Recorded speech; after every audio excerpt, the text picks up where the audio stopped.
ጀግንነት ማለት በሁሉም መልክ ለጠላት ምቹ ሆኖ አለመገኘት ነው። በዚህች የኢትዮጵያ ሕዝብ የባህር በርና ዓለም አቀፍ ወደብ በሆነችው ምጽዋ ከተማና ቀይ ባህር ጠረፍ ላይ ቆሜ ሽጉጤን ለመጠጣት ዝግጁ ሆኛለሁ። ይህንን ያሉት ማናቸው? በቀይ ባህር ላይ ወድቀው የኢትዮጵያን የባህር በር አልባነት በሕይወታቸው መስዋዕትነት የተቃወሙት ጀነራል ስም ማን ይባላል? ግምታችሁን በኮመንት መጻፊያው ላይ አስቀምጡልን። የባህር በር የማግኘት ጉዳይ አስተማማኝ ደረጃ ላይ ደርሷል የሚለው መንግስት ምጽዋ ላይ ራሱን ያጠፋውን ኢትዮጵያዊ ጀነራል ህልም እውን ያደርግ ይሆን? ማነው ደግሞ እሱ ካላችሁ መልሱን እየገመታችሁ አብራችሁን ቆዩም። ሰላም ጤና ይስጥልኝ ውድ የቻናላችን ቤተሰቦች፣ የባህር በር ጉዳይ ፍም ላይ እንደተጣደ ወተት መገንፈል ጀምሯል። ሳናወርደው ወደ ኋላ የለም ተብሏል። እነሆ ወደፊትም።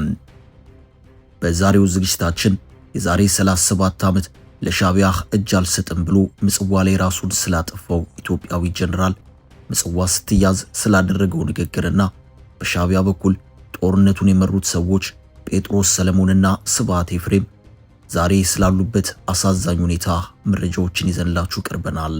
ከታሪክ መጽሐፍም ከሊቃፍም ከነበሩ አንደበት የቀዳነውን ከታሪክ ዶሴ ያገላበጥነውን አንድ ላይ ጠርዘን ለእናንተ ቤተሰቦቻችን ይዘን መጥተናል።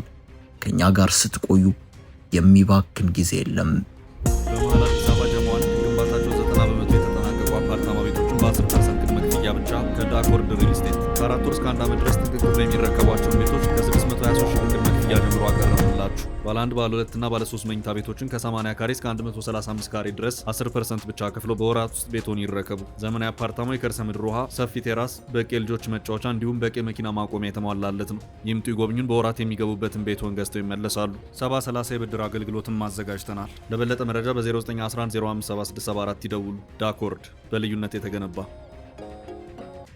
ሁለቱ ሜጀር ጀነራሎችም ልክ እንደ ጢዮ ወደብ፣ ልክ እንደ አሰብ ወደብና ልክ እንደ ዙላ ወደብ ዳዋ እንደበላቸው ሁሉ የአንድ ኢትዮጵያዊ ጀነራልም ታሪክ ተሸፋፍኖ ሳይሰማና በቅጡ ሳይነገር ቆይቷል። አጼ ቴዎድሮስ በጠላት እጅ ላለመግባት የገዛ ሽጉጣቸውን ጥይት ጠጥተው መሞታቸው የታወቀ ታሪክ ነው። የዚህም ጀነራል ታሪክ እንደዚሁ ነው። ጠላት እንዳይማርከው በራሱ መሳሪያ ቀይ ባህር ፊት ምጽዋ ወደብ ላይ ራሱን ያጠፋ ጀነራል ነው።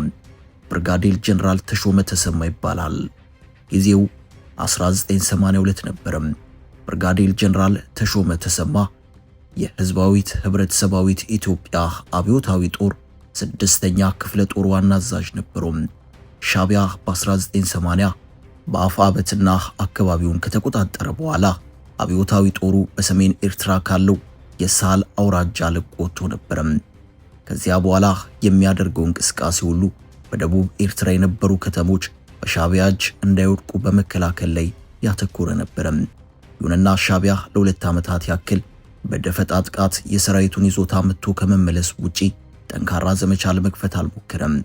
በየካቲት 1982 ግን ስትራቴጂካዊቷን የወደብ ከተማ ምጽዋን ለመያዝ ታላቅ ዘመቻ ከፈተ።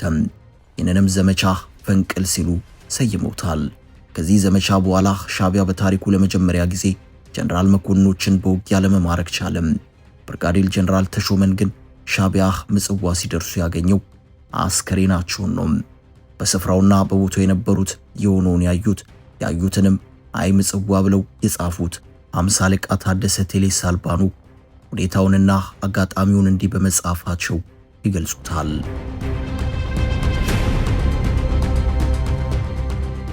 የካቲት 9 1982 ርዕሰ ምድር በተባለ አካባቢ ከጠዋቱ 1 ሰዓት ከ30 ሲሆን ጀነራል ተሾመ ተሰማ ምጽዋ ከተማ ላይ የተወሰኑ የጦር መኮንኖችንና ባለሌላ ማዕረግተኞችን ሰብስበው ንግግር አደረጉ።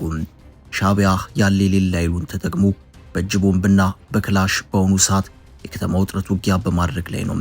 ከባድ መሳሪያ ቆሞ በእግረኛ ብቻ ለመዋጋት አዲስ ተዋጊ ኃይሉን እያመላለሰ ዳጋ ከተማ ላይ እያከማቸ ነው። በአዲስ ጉልበት ተዋግቶ ምጽዋን ለመያዝ ቆርጦ መነሳቱ ጥርጥር የለውም። እኔ የሚፈለግብኝን አደራ ተወጥቻለሁ። ከጥር 30 ቀን 1982 ጀምሮ እስከ የካቲት 9 1982 የሞት ሽረት ትግል አድርጌያለሁ። የሻቢያን የጥፋት ዓላማ ለመታደግ ያላደረኩት ጥረት የለም። ከዚህ በኋላ የራሴን ሕይወት በክብር ማጥፋትና ለኢትዮጵያ ጀግኖች ታላቅ ተምሳሌት ከመሆን ሌላ አማራጭ የለኝም። ጀግንነት ማለት በሁሉም መልክ ለጠላት ምቹ ሆኖ አለመገኘት ነው። በዚች የኢትዮጵያ ሕዝብ የባህር በርና ዓለም አቀፍ ወደብ በሆነችው ምጽዋ ከተማና ቀይ ባህር ጠረፍ ላይ ቆሜ ሽጉጤን ለመጠጣት ዝግጁ ሆኛለሁ።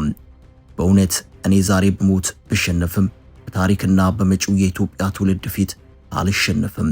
የአፄ ቴዎድሮስን ዕድል በማግኘቴ በጣም እኮራለሁ። አሁን እኔ የተዘጋጀውለት ሞት ዘላለማዊ ክብርና ሕይወት ይሰጠኛል። በሻቢያ ሰዎች ተማርኬ የሻቢያ መሪዎችን አይን ማየት ግን የሞት ሞት ነው። አፄ ቴዎድሮስ በእንግሊዞች እጅ ወድቀው ከመዋረድ ሞትን መርጠው የራሳቸውን ሕይወት መግደል አፋፍ ላይ አጠፉም።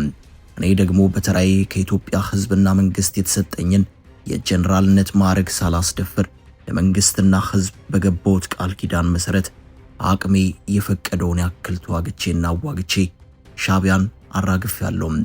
እንደ ጦር መሪም እንደ ተራ ተዋጊም ሆኜ ክላሽንኮቭ ጠመንጃ ይዤ ተፋልሜያለሁ። አሁን ግን ለመጨረሻዋ መስዋዕትነትና ሕይወቴን ለማጥፋት የቀሩኝ ጥቂት ደቂቃዎች ብቻ ናቸው። ጎበዝ ስሙኝ፣ ይህ የአደራ መልእክቴ ነው። ነገ ለኢትዮጵያ ሕዝብ ይደርስ ይሆናል። ምናልባት አምላክ ካለ ከናንተ አንዱ መልእክቴን ያደርስልኛል። ዛሬ ሻቢያ ምጽዋን ተቆጣጥሬያለሁ በማለት በዓለም መገናኛ ብዙሃን እንደሚያጨናንቀን ጥርጥር የለውም። ይህ ደግሞ ለኢትዮጵያ ሀገሬና ሕዝቧ ትልቅ አደጋ ነው። በቀይ ባህር በራችን በኩል ወረራ ፈጽመውብን ተደጋጋሚ ያሳፈርናቸውና ፊት ለፊት ያልቻሉን ምዕራባውያን ሀገሮችና አረቦች ዛሬ የሻቢያን ድል ሰምተው ይፈነጥዛሉ። ምናልባትም የኢትዮጵያ የተፈጥሮ ድንበር የሆነውንና ለዘመናት በአባቶቻችን የደም ዋጋ ጸንቶ የቆየውን የባህር በራችንን በመዝጋት ቀይ ባህር የኢትዮጵያ ባህር አይደለችም በማለት በምድር ተወስነን እንድንቆይ ይደረግ ይሆናል። ይህ ደግሞ የሞት ሞት ነው። ይሁን ምንም ማድረግ አልችልም። ሁሉም ነገር ከቁጥጥሬ ውጭ ሆኗል። ከሙታን ዓለም ተነስቼ ማየት ባልችልም የፈለገውን ጊዜ ይጠብቅ እንጂ ጀግናው የኢትዮጵያ ሕዝብ የባህር በር አልባ ሆኖ በኢምፔሪያሊስቶችና ጋሻ ጃግሬዎቻቸው ተሸንፎና እጁን አጣጥፎ አይቀመጥም።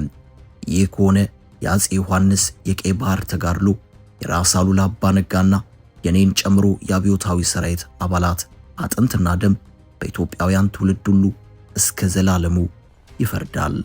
ኢትዮጵያ ሀገሬ የጀግኖች መፍለቂያ ገናና ታሪክ ያላት ናት። በመሆኑም ጀግናው ሕዝቧ ሕዝባዊ ባህር በሩ በሻቢያ ተይዞና የጠላቶቹ መፈንጫ ሆኖ አይቀርም። የፈለገውን ያክል ጊዜ ይቆይ እንጂ ሻቢያ ምጽዋን እንደያዛት ለዘላለም አይኖርም። ጊዜውን ጠብቆ የኢትዮጵያ ጀግና ሻቢያን ደምስሶ ምጽዋን ለኢትዮጵያ ሕዝብ እንደሚያስረክብ እምነቴ ጸና ነው። የተወሰነ እረፍት አደረጉና ቀጠሉ። አንድ ሰው ቤት ሲሰራህ የሚሰራው ቤት በርና መስኮት አሉትም። አንድ ሰው ደግሞ ሞተ እንበል፣ መቃብሩ በርና መስኮት የለውም። በርና መስኮት የህይወት ምሳሌዎች ናቸው። በመሆኑም ያለ ሀገር ነጻነትና ባህር በር ብልጽግና ስለሌለ ይህ ህዝብ ቀይ ባህርን ተነጥቆ የሚኖር ህዝብ አይደለም። ከሻቢያ ጀርባ ሆነው ቀይ ባህር የኢትዮጵያ ባህር አይደለም የሚሉት ሀገራትና ጋሻ ጃግሬዎቻቸው በቀጥታም ሆነ በተዘዋዋሪ ፍላጎቶቻቸው የኢትዮጵያ ሞት ነው። የምሳሌ ከገባችሁ ባህር በር የሌላት ሀገር ሞቶ ከተቀበረ ሰው የምትለየው በትንሹ ነው። ምክንያቱም የባህር በር ከማጣቷ በላይ ምርቷን ወደ ውጪ ለመላክ ግዴታ ወደብ ስለምትከራይ ክፍያ የምትከፍሉ የገንዘብ ወጪ ዜጎቿን ያደህያል። በአኳያው ጠላቶቿንና ባለወደቦቹን ያበለጽጋል። ይህ እድል ኢትዮጵያ እንዳይደርሳት ቀይ ባህርን የኢትዮጵያ ትውልድ ይፋረደዋል። ቀይ ባህር ለኔ ዘላለማዊ ቤቴ እንዲሆን ወስኛለሁ። ደስተኛና እድለኛ ጀነራል ነኝ። እኔ በሞት ታሪክ አይሞትም።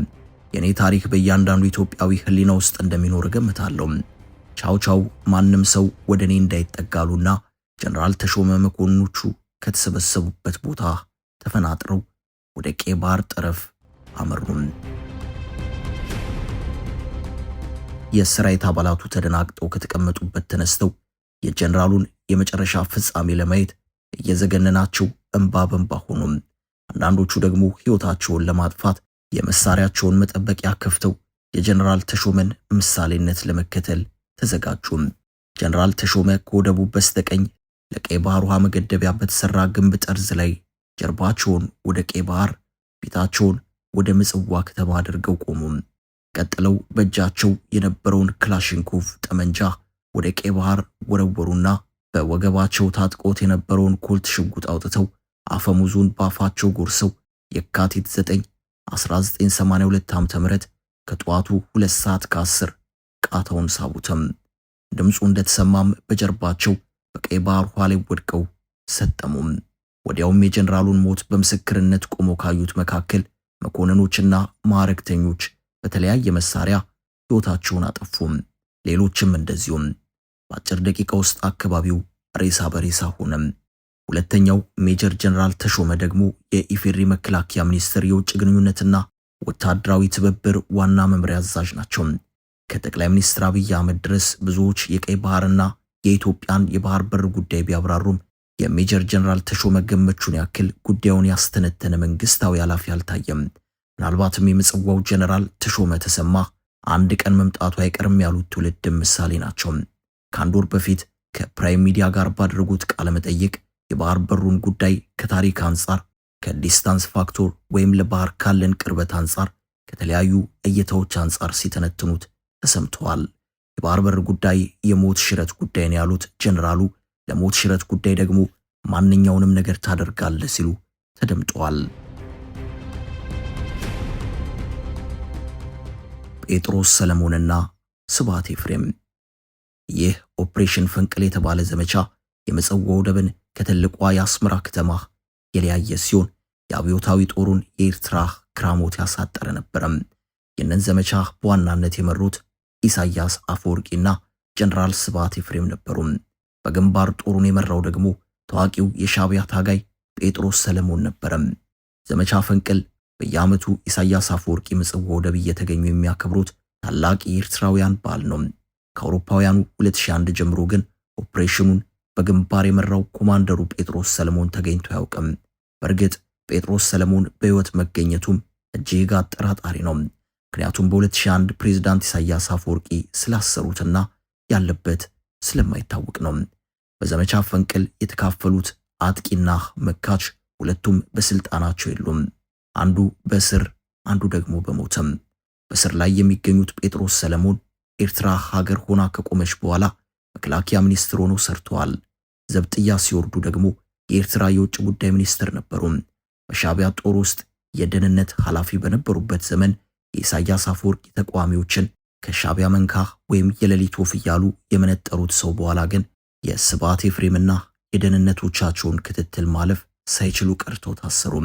15 የሚኒስትሮች ፕሬዝዳንት ኢሳያስ አምባገነን ሆኗል፣ ምርጫ ይደረግ የሚሉ አቋማቸውን ይዘው ግልጽ ደብዳቤ ጻፉ።